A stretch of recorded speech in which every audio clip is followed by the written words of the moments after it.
there's a lot of reasons to choose timber framing over conventional building. Uh, Number one, I guess, probably, and probably the most important one to me personally, is the aesthetic value. There's just something about being in a home that's timber framed, or a structure that's timber framed, that feels really solid. Like, it feels like this, this is a shelter. This is a shelter that can survive, a branch falling on it. It can survive hail. It can survive 2 feet or 3 feet of wet snow that's real heavy. You just feel a little bit safer in there because you're looking at like a beam that's like the size of a tree, and you know that that was a tree, and you know that this thing was fit together in a way that is, multiply strong in terms of how they interlock and how it's built. So there's something just inherent about it to me that's really powerful. The second thing about it is that it's just beautiful. Like, there's just a feeling of, man, you're connected to the trees. You're not just looking at like a flat drywall that conventional building usually uses, where it's just, gypsum board it's basically compressed powder and and then covered with paint. I mean, and that's, nothing against that. That's okay. But there's something about a timber frame that is just feels ancient, and it seems to go back into our kind of like our genetic programming of thousands of years of building shelters with natural trees and substances. And so for that reason, timber frames to me, those are the two. Beauty and strength are like the primary thing for me. But there's a number of different other things that timber framing can offer you.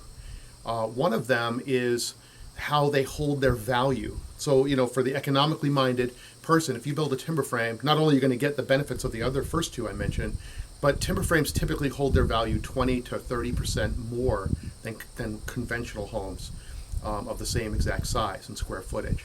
So in other words, people value that structure over time, in a higher way, in a more valuable way than they do regular straight stick construction. Another element of it is sustainability.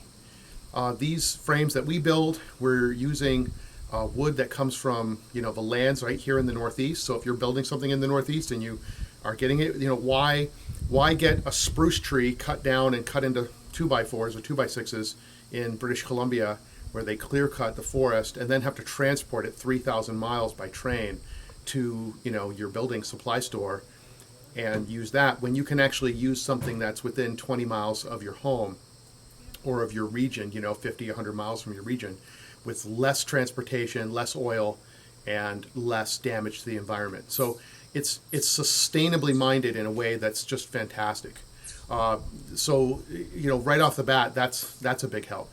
Another reason that's awesome about timber frames is that when you spend money with a local timber framer, in your area, your money actually then stays, in the economy, in the local economy. So for example, if you were to build a typical 15 by 20 foot cabin, and the cost of the lumber is maybe, say, $2,000.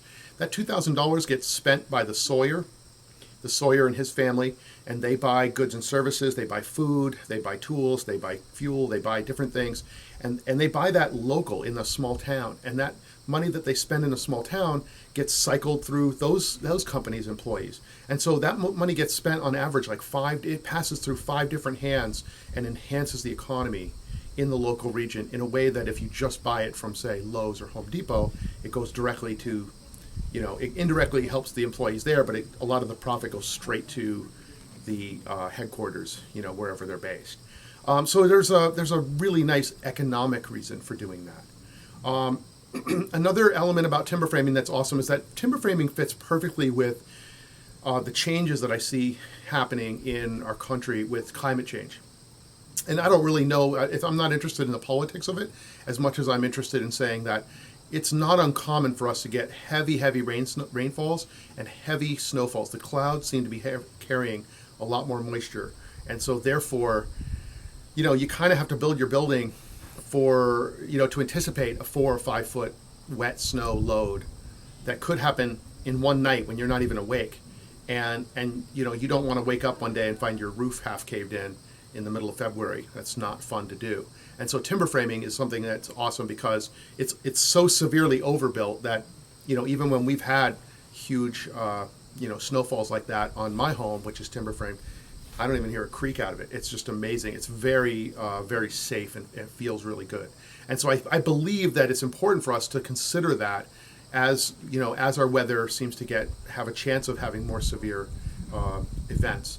Another beautiful thing about timber framing is that it fits perfectly with natural building. So if you're looking to build with like clay or clay wall construction or straw bale or any of those sort of natural systems, cordwood masonry or cob, straw, and clay and sand mix.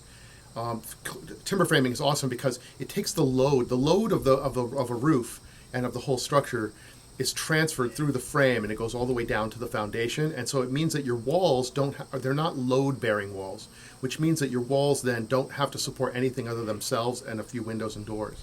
And so it works beautifully for that, and engineers love it for that reason, and so do local permitting offices, because they know that that the walls aren't going to have to be structurally sound. In other words, they don't have to bear the weight of the roof and everything else, which is one of the reasons why when people try to build straw bale without timber frames, they get a lot of problems. So if you're looking to do any kind of alternative, insulation and enclosures, timber framing is just fantastic for that. Another reason to build with timber frames, especially at our company, is that because we're a teaching center, the cost or your fee to pay for us to cut your frame actually goes to support our teaching kids, learning about wilderness education, learning about nature, learning about leadership. It goes to pay for the lights and the fuel and the materials and the trucks and all the supplies we need to basically teach young people these really valuable ancient skills. So they'll be learning how to sharpen old tools and work with hand tools, and so you're basically providing an opportunity for us to continue in a different direction with our culture, from this sort of mainstream high energy consumption to one that's more based on growing your own food and learning how to kind of live with the land and have a really wonderful experience doing that. Many of our students and instructors and apprentices, kind of look back on their time at Hawk Circle as like a life-changing experience for them that they draw upon for the rest of their lives. They'll write to me and say, "Oh, I just got so much out of that 1 year I spent at your place, or 2 years, or 6 months, or even 3 months." And I'm always amazed just how much of an impact it really has for them. Because for us, it's sort of just natural for us to do that, but we're really finding that we're really very unique in that regard, that aren't a lot of places like this. So anyway, thanks for visiting our website, our webpage, and please look around, check out everything that we do. If you have any questions, or you have any ideas or thoughts of ways that we might collaborate or help you with a project that you're doing, or just connect in some way, please reach out and talk to us. There's a contact page there. You can fill out information, and we'd be happy to connect and see what we could do.